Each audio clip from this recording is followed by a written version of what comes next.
Welcome, everybody, to episode 2 of the Premier League check-in. We debuted this show last week, and I think it went really well. So it's a huge welcome back to the wonderful Matt SB. How you doing, fella?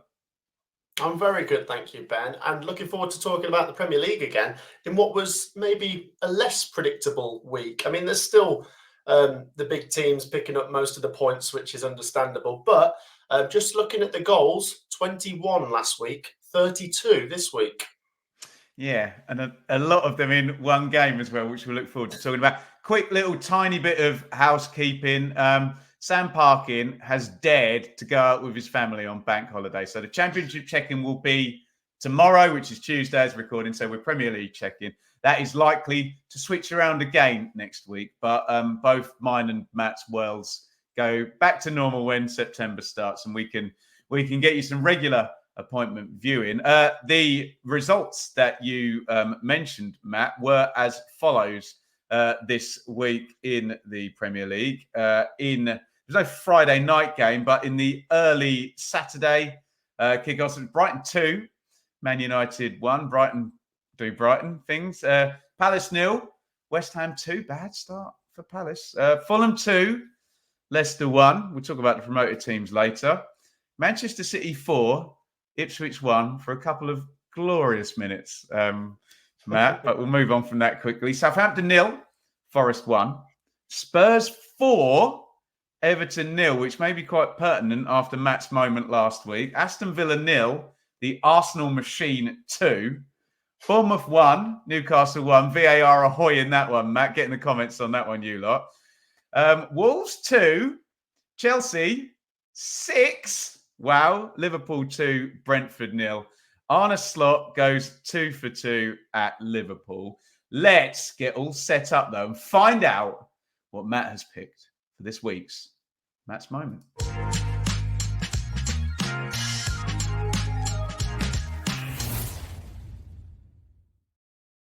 What do you got for me, boss? I'll tell you what, I was spoilt for choice this week, Ben. As we said, last week in the Premier League, it was fairly predictable. This week, there was some really intriguing results, lots of goals scored. And let me just clarify to people that are new to this thing that we're doing in the Matt's Moment. We're going to pick out one team and one result each week that we look at. It can sometimes be positive, sometimes be a negative. We had a negative last week with Everton. I'm sure we can give them a mention later. But let's do a positive on Nottingham Forest, who have gone 4 points from 2 games so far. A really encouraging start. And it wasn't just that, it was the manner of the victory. As I say, plenty of big games this week. Villa-Arsenal was a big game at the top. Fulham-Leicester, a big game potentially down the bottom. And I also think Southampton-Forest in the same category as that, because last week we saw Southampton lose 1-0 to 10-man Newcastle, and it was one of those where they're kicking themselves. They could have got something playing 10 men for such a long period of time. If they're going to stay up in this division, they need to take points at home to teams that are also in the bottom half.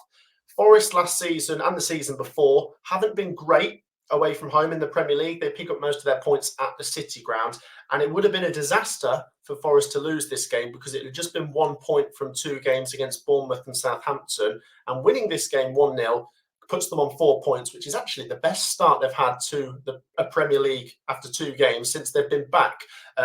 Interestingly enough, in the last 2 seasons, they've lost their opening game and then won their second game. This time around, they've drawn their opening game and won their second game. And as I say, it was the manner of the victory.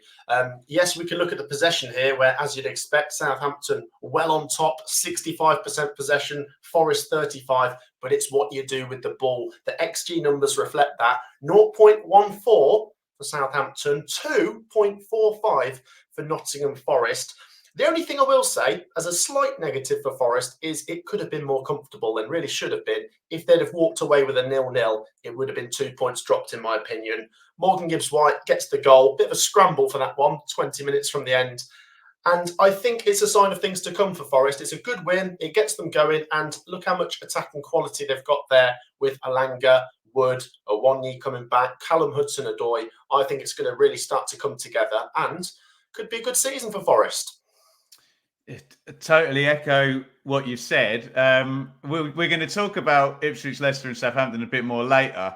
as an Ipswich fan, it's worrying for me to see a team such as Nottingham Forest, who, if you're down the bottom there, they're one of the ones, rightly or wrongly, don't take this the wrong way for us, they're one of the ones that you might think you've got a chance of reeling in. So, Matt, when you see first game for Forest away from home at one of the promoted teams, and as you've mentioned, not just to win, but to win so comfortably when you look at the underlying numbers, that's going to give, because if you are a Forest fan, I know they want the expectations to be more than just finish 17th, but you do want to be going into these kind of head-to-heads with the teams expected down the way. You've got to go and win them and then build on that. And then if you can take points off teams in the middle, all of a sudden you start to be climbing and climbing.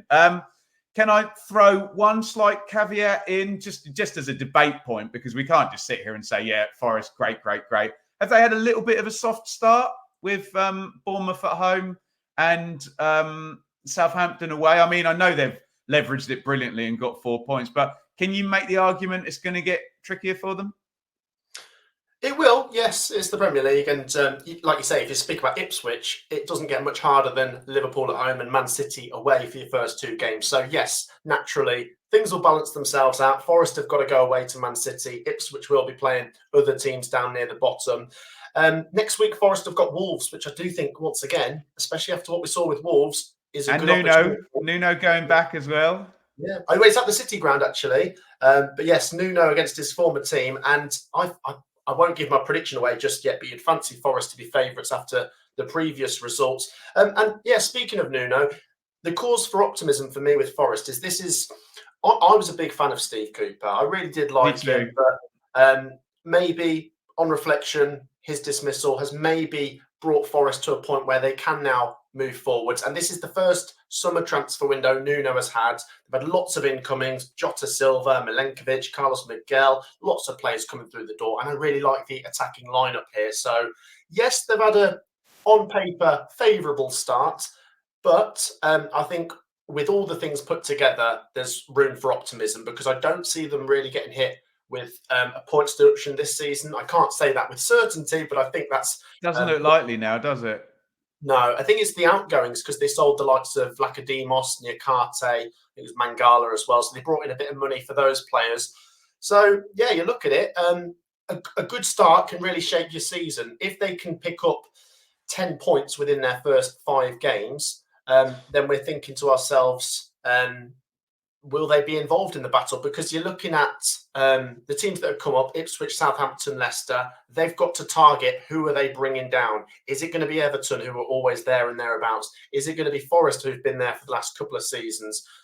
It's going to have to be one of those, maybe a Brentford possibly, but they've started fairly well. It's about who's going to fill that void if a newly promoted team stays up. And Forest will be saying, look, we don't want it to be us. And hopefully more than that, they can stay up more than comfortably this season. So I think it's been a very encouraging start. Yeah, we'll clip that one out for Matt's channel. But probably what we need to hear, Matt, I think we need to hear from the Forest fans in the comments, just on, I think, where the confidence levels are, how they're ranking the excellent points total against the opponents they've faced so far. But I think we're going to have some positive comments from Forest fans, don't you? Yeah, absolutely. I mean, I follow quite a few Forest fans on social media. I've got quite a few Forest fans friends as well. And the amount of people I'm already seeing putting the league table on their timeline. Look at us. We're in the top 6. It is 2 games. I completely agree with what you've said. And they are an optimistic bunch, which is not always a bad thing, but it can sometimes mean that the expectations are maybe higher than where they should be. But that's all relative to what each individual thinks. But yes, very good point. Forest fans, do share your thoughts down below. And we're going to move on to Worldie of the Week.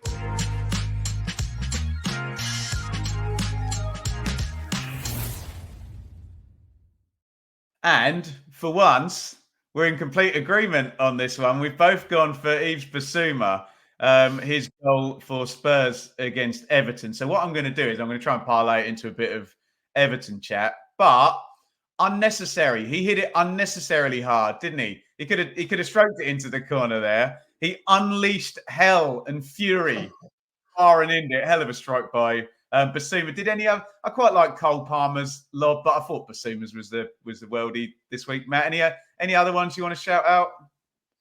I was just about to mention Cole Palmer's goal. Really clever. But I think, honestly, when he got into that position, I didn't expect anything but a goal because Cole Palmer's been so good. I think what I really like about the Basuma goal, I just find it so satisfying when it comes off the underside of the bar and goes if in. If it's nicely mic'd up and you get a nice donk as it thuds off the underside of the bar, yeah. Oh, absolutely. And yeah, at that point, it was Spurs trying to break the deadlock, and it really felt like they had to blast one in and fire it in off the bar or something to get past Pickford. I mean, obviously, later in the game, Pickford then started messing up for the second goal in particular, gave that away to Son. And yeah, going away from just the goal itself, which was amazing, Spurs very comfortable against Everton, who we did highlight as the team to be worried about after last week. Matt, can you address that? So in Matt's moment last week, it was, I'm concerned about Everton. And look, we understand fans of teams, they're very invested in people not being concerned about their team because they want to see them win. And we get that. But are you kind of doubling down on those concerns? And I've seen more quotes from Sean Dyche this week. Literally, we've got no money. What do you expect? He's playing it very honestly, but sometimes that doesn't work. No, and I don't feel like I have to say this, but I do like Everton. I respect them. They're a big club. They should be in the Premier League. It's not that I want them to come down to the Championship, but we highlighted it because it's been a bad start. Yes, maybe because we've mentioned with Forest, their fixtures have been favourable. Everton have played Brighton and Spurs, which is definitely two good teams. But it's not just me thinking this. I'm sure we've all seen the Everton fans at the train station having a go at the Everton players after that game. It's turning nasty. We said civil war. I hope it gets fixed. I like Sean Dyche, but they need a result pretty soon. And they got Bournemouth at home next, which does feel like a big one, doesn't it? I hate getting into these must-win games so early, but in a 38-game season with the league table divided up in so many parts, you do look at these ones, even if they are. And also, we'll mention this in a minute as well, international break. And all managers say you don't want to go into 2 weeks off a poxy performance or a horrible result or 0 points or whatnot. So, look, go ahead. Go on. I was going to say, I know this is going away from the topic we were on just there, but I love Worldie of the Week as the idea. But just for this week, I want to throw in Save of the Week from David Raya. What a save that was. The one that I think it came down off the bar and then Watkins diving header, yeah. Just for this week, I think that needs an honourable mention as well. And I suspect if you asked David Raya about that, he probably, you said, what did you do? What was your thing? He probably would have, I don't know. I'm on the ground and he's just gone into fight or flight there and just thrown himself across the goal. And Watkins didn't really do anything wrong. It's just like, right, get a header on it, get it on target, and I'm definitely going to score. But yeah, I'll give you Save of the Week on that one for David Raya. Get your thoughts in the comment on your Worldie of the Week. We've both gone for Yves Bissouma for Spurs this round.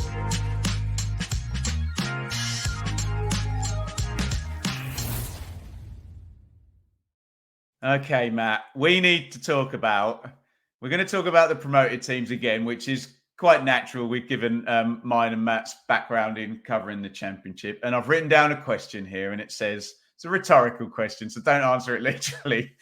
Will the promoted teams have 0 wins going into the first international break? Matt, I know this is not a new conversation and we don't want to reiterate and regurgitate old narratives about the cliff edge in finances between Championship and Premier League and how difficult it is. And last season obviously didn't help with Luton, Burnley and Sheffield United all being relegated in year one. But with that being said, you mentioned already a Leicester defeat at Fulham. And I've already mentioned the need for Leicester to look at Fulham, who might be in the middle. They're probably not going to be in the top 6 or top 8. Can you take something? Can you get points against teams in the middle to drag yourself up? Because if not, go figure, Matt, who are you going to score any points against? And if that number of teams is too few, then even if you do get points against them, it's not going to be enough to keep you in the division. Leicester go under 2-1 at Fulham. Ipswich, okay, and I'm hoping you're going to give them a pass because it's been Liverpool, Man City away with De Bruyne and Haaland scoring a hat trick, and arguably it's the hardest game of the season, Man City away, isn't it? The worrying one, and you mentioned it in Matt's moment, is Southampton had a home game against Forest, who last season were 17th. So they're like the team you want to, lead lowest ranked team that is still in the Premier League from last season. And as you've mentioned, handily beaten. Before I set you up, I'm going to give you the 3 fixtures next week. It's Brentford versus Southampton. It's Ipswich at home to Fulham, who Leicester have lost to. And maybe we need to give Leicester a pass this week because it's Leicester at home to 4th place from last season, Aston Villa. So you can elaborate, but the core of what I want to know from you, Matt, am I going to be seeing 0 victories going into international break number 1? Please don't say yes. I hope not. I hope not. I'm probably about 50-50 on it, Ben. The fixtures do get nicer for the 3 of them this week. Maybe not so much for Leicester. We'll start with Ipswich, who I don't want to put all the pressure on them to go and do it, but I personally fancy that one to be where we could get the first win.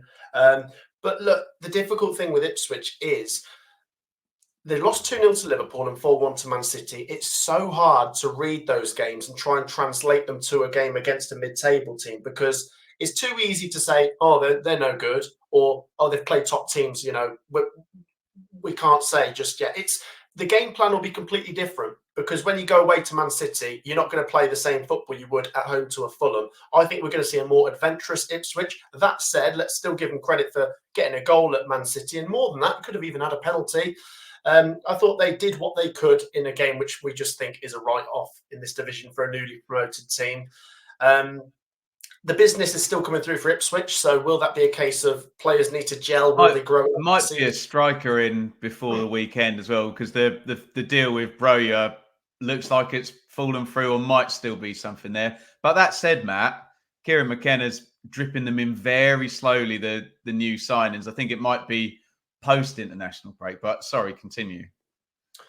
No, you're right. You are right. I mean, I would just love to see them get something against Fulham. And by that, I mean a win. A draw would be okay. You get them moving. But in this division, because, as we say, you don't necessarily need exactly a point per game, but you need just under it. If we say 35 is probably what you need.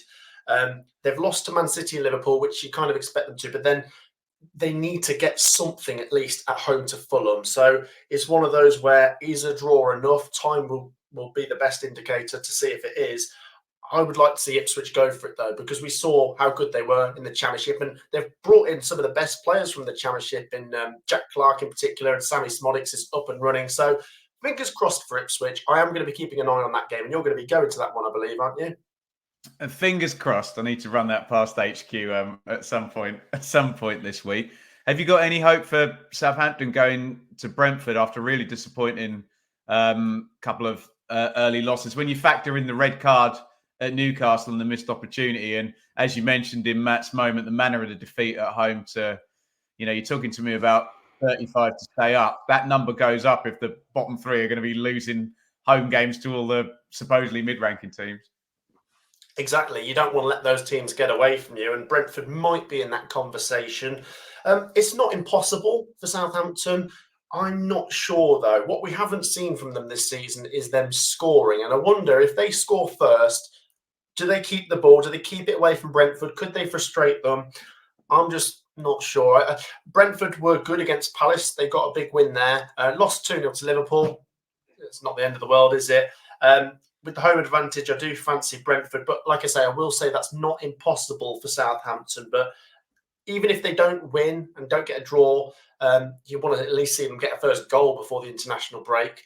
And then as for Leicester, it's an interesting one against Villa. As you say, Villa, good team. Yes, they lost last week, but it's to Arsenal. You'd make Villa favourites. But I just wonder, with it being a bit of a Midlands derby as well, and That's what true. we saw from Leicester against Spurs at home, if they stay in it, it's a case of, as we've said before, if you go 1-0 down, just keep yourselves in it. Maybe towards the end of the game, you chuck it forwards and maybe snatch a draw or possibly a win. I think that's where Leicester have an advantage as opposed to the other two teams with Steve Cooper. I think it's about that Premier League experience. That will, of course, come for Russell Martin and Kieran McKenna. It's a difficult game, once again, but I'll say that's not impossible. None of them this week are playing a top 2 or 3 team, so I wouldn't say it's impossible that any of them get a victory. There you go. What we'll do 2 things, Matt. We'll clip that one out so you can get your comments on that one. I'll do a poll as well, Matt, and we'll see what the audience thinks. We'll do a poll on the Benjamin Bloom Football Channel community tab to see. And I think I can make it a yes or no, can't I? 0 wins or not. And you can see Matt and I have talked around saying yes or no, but there is still a high probability that the answer to the question, will promoted teams have 0 points going into first international break, may well be yes. Anyway, let's look ahead at those games coming up in round 3.